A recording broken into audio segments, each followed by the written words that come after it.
Hello everyone and welcome to Skillcapped. I'm Notorious Dub and today I'm going to be going over one of the biggest skill gaps in all of Valorant, strafe shooting. From that I'm going to be explaining counter strafing, moving while shooting, and all of the different types of peaks that pros are using that all involve using A and D movement keys while setting up for your next shot. And at the end, I'll be wrapping it up with detailing how you can actually work on improving your movement to help incorporate your aim into the game and win more gunfights by using your counter strafing. Now, first and foremost, I feel like we need to address the elephant in the room. What is counter strafing and why does everyone keep talking about it? Now, counter strafing in the most basic sense is holding down the A or the D key to counteract the movement that you have when pressing the other movement key. For instance, you're moving left by pressing A. You then press D to move yourself back right, and that pendulum right in the middle when you're transferring your momentum is the counter strafe. Now, the reason this is such a highly debated issue is very simple.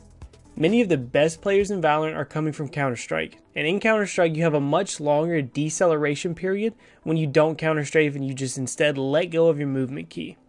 Because of this, you're going to want to press the opposite movement key from the one that you were pressing to make you come to a stop faster, and in turn making your first shot accuracy reset to its original position quicker, because movement and accuracy is a thing.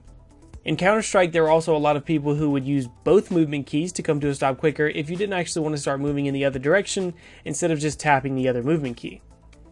In Valorant though, counter-strafing does not make you come to a stop faster because your character doesn't have that exaggerated deceleration period that requires a opposite movement key to be pressed.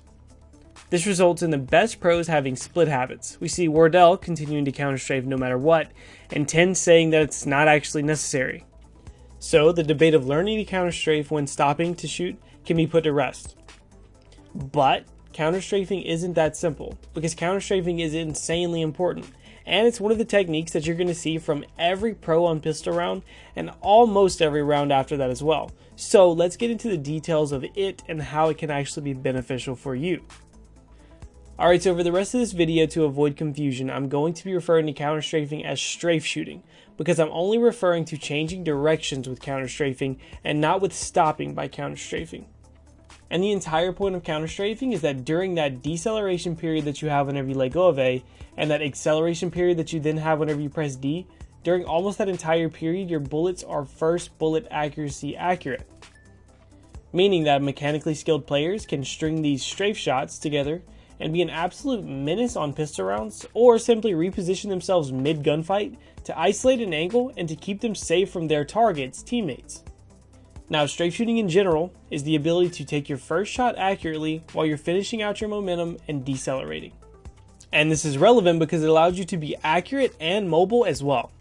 So, the skill aspect comes in developing the ability to take multiple accurate shots every time you swap a direction. You not only want to be able to swap direction, you want to be able to continue moving in the same direction and every other direction at a drop of a hat while still being able to get shots off accurately. That way you can reposition correctly. And this is one of those skills that can be learned very quickly, but takes a long time to master. So the ultimate goal of strafe shooting is to be able to maneuver yourself and be very light on your feet, while being able to get accurate shots off, because if your aim is limited by your movement, then you will plateau very quickly. But if your movement works well with your aim and helps you get good shots off, that's when major jumps in performance come in. So let's go ahead and get into some specifics. Now, before we talk about the different peaks that come from being able to strafe shoot, we have to talk about strafe shooting as the founder of the next few peaks so you can learn the foundation of the entire thing. So, as we talked about before, strafe shooting is the ability to take shots accurately while on the move by inputting different movement commands. But we can break this down into long strafes and middle strafes or short strafes, whichever one you want to call them. A long strafe is going to be the beginner version of strafe shooting that you're going to want to get comfortable with immediately. This is going to allow you to be very mobile in your gunfights at a very basic level. This is great for taking over sites with cover like C-Long on Haven, where you have to wide swing around something until you see an enemy and then quickly counter strafe back around the box while you're still getting your shots off as accurately as possible. And then we have the more often used fighting counter strafe is the short strafe. This is the happy feet looking movement that allows the pros to not get hit in pistol rounds, and the minor quick reposition that pros use during their gunfights when they need to let their accuracy reset.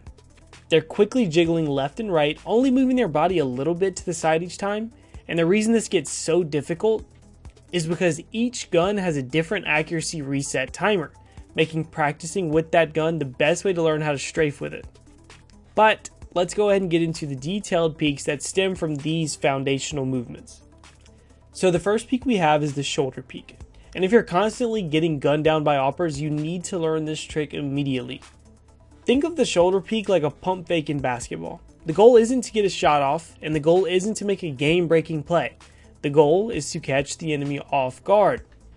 The enemy opper is likely going to take a quick shot early because they see the arm and expect the rest of the body to follow out from around the corner.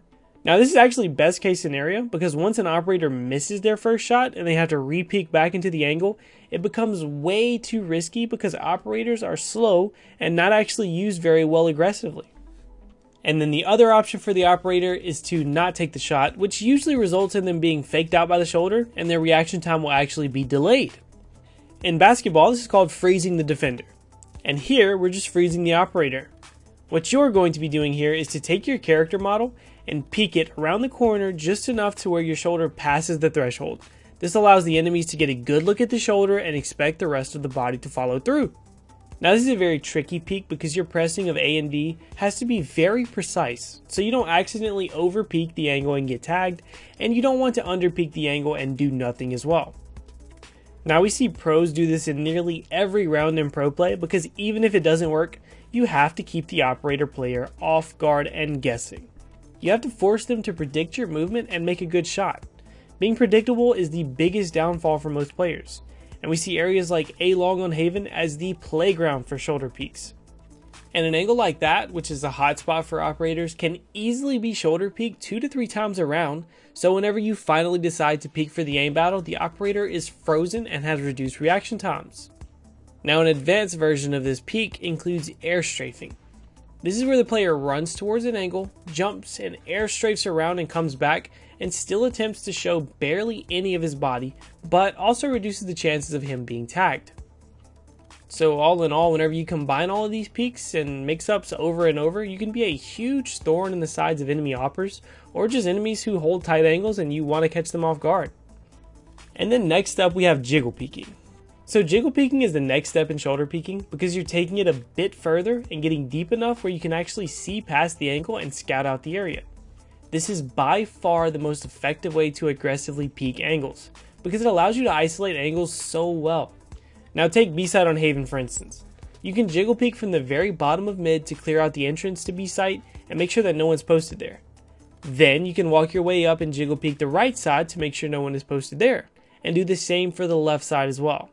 All the while you're making yourself exposed to almost no extra angles, you're getting full peeker's advantage, and you allow yourself the ability to retreat very safely if you do see an enemy in an unfavorable advantage.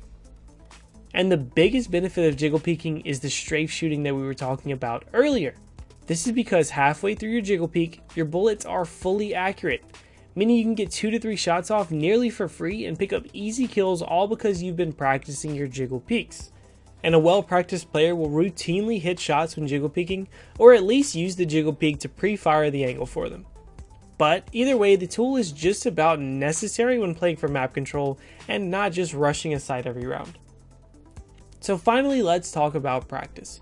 I'm going to break this down into 3 steps to keep it fairly simple, and this is the way that most people learn how to strafe shoot in Counter-Strike as well.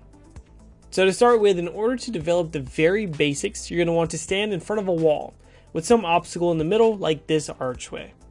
The goal is to walk left to one side of the obstacle, swap directions and get an accurate shot off, then walk right, swap directions and get another accurate shot off.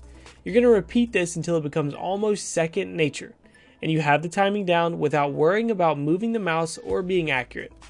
This is the foundation of the movement, so when learning this movement, focus solely on this for at least 15 minutes a day to learn the pattern.